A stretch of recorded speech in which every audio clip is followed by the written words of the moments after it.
Hello, VRFocus. I'm here with Frank Fitz, Creative Director of CryEngine. Thank you for joining us today. My pleasure. So we've just been witness to some really exciting news from CryEngine about the latest edition, CryEngine V, that's coming out. Right. Can you tell us what happened to CryEngine 4?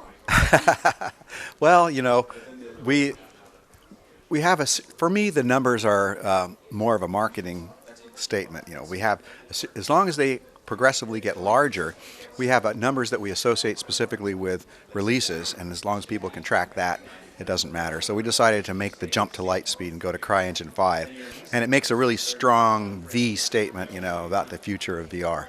I agree, it's very snappy. So what does CryEngine 5 do that CryEngine, the previous versions, didn't actually do? What does it do better? Well, it does practically everything better. As I talked about in my presentation, we've improved the user interface. We've made it more easy to use. I didn't get into details about the user interface, but it's now based on Qt, so it's much more efficient. And a lot of the work we've done is improving the framework of CryEngine to allow us to go even further forward, because we believe that the demands that games like the demand that VR places on a game engine are going to be so high that you have to actually have a strong foundation. You can't just keep cobbling things onto it. So this is a refactor, reset, and make the engine strong for going forward. So you would say this is particularly useful for VR developers as a tool? Yes, it is. We're strongly focused on VR. Everyone benefits from the changes we've made, because for VR, what's important is the rendering fidelity and the high frame rates, and all platforms will benefit from that, but it's absolutely essential in VR. Absolutely. So when will this be available for people to start using and downloading? Today. And is that for consumers or just for developers? For everyone. We have a new website that's going live with access to all of the resources that I mentioned in the presentation, and you can log in, register, get an account, download the engine and the source code. And for those of our viewers who haven't been able to come to the presentation like we were fortunate to, can you tell us about the marketplace and what it's for?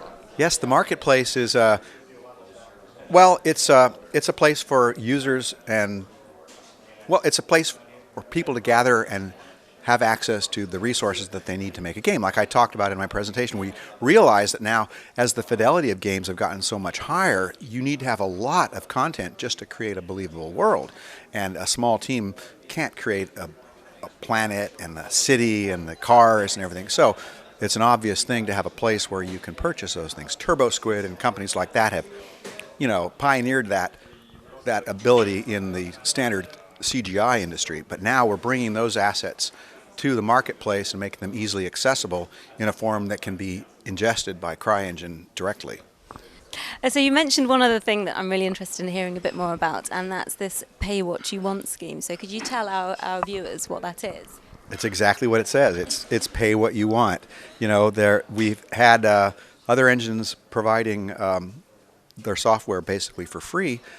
To be competitive, we have to offer something similar, because we want to attract the indie developers like we talked about. But pay what you want is more than just giving the engine away for free. It's a way of positioning CryEngine as a hub for a community where people who pay what they want feel like they have a stake in it. And if they don't pay anything, that's fine too. But if this works well, it will allow the user community to help influence and direct what it is they want to see in the engine, and give us a better channel for understanding what our users want. So the other really exciting piece of news we had today was the Sky Harbor project. Can you tell us a bit more about that? Yes. What would you like to know? What's it all about? How can we get a hold of it? All the kinds of things our viewers will want to know. Okay, so this was made in partnership with Basemark, who, as you know, or if you look them up, they have a long history of making really good benchmarks for testing the power of various system configurations. And we can see that VR is it's a challenging domain with so many different headsets and different GPUs, and the ability to test the metal of your machine and see its suitability for VR is going to be important to consumers, we believe. So we wanted to build a benchmark that would be a fair test of the power of a computer. So that's why it's a real game engine. It's not a made up test that just twiddles the bits in the GPU to see how fast it is. It's actually a real level. And so when we saw that we could do that, we thought, well, why don't we use this as a exercise for testing the new features of CryEngine at the same time? So I'm really proud that I got to co-write and direct it with Erasmus Brosdow, who's an art director at Crytek, a VR experience. So we explored some of the problems and challenges of creating a VR experience. Now, for Sky Harbor, of course, it's not really a VR game per se. It's a VR experience in which you have to be constrained. You know, you aren't free to move through the world because it's a benchmark. In order for it to be a benchmark, it has to be repeatable. Every time it plays through, it has to be the same so that you can be assured that the test results that you get are comparable to when your friend did it on their computer. So within those constraints, we worked on challenges of how to write, how to direct your attention, how to use audio to reinforce cues, make people look where you want them to look so that they have an experience. You'll get to see that when you come to our booth and see it in the actual VR experience. What we showed today was just a teaser video. Well, I can't wait to try it out. Can you tell us what platforms it will be compatible with?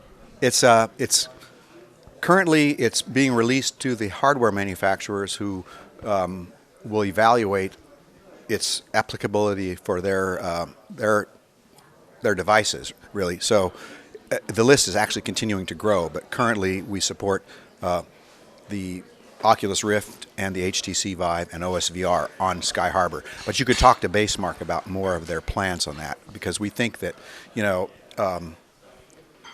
universal compatibility amongst the different devices is going to be one of the cornerstones of a good VR experience for the consumer, right?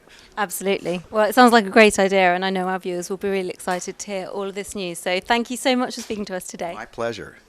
And remember, you can keep up to date with everything happening at Crytek and with the CryEngine 5 at vrfocus.com.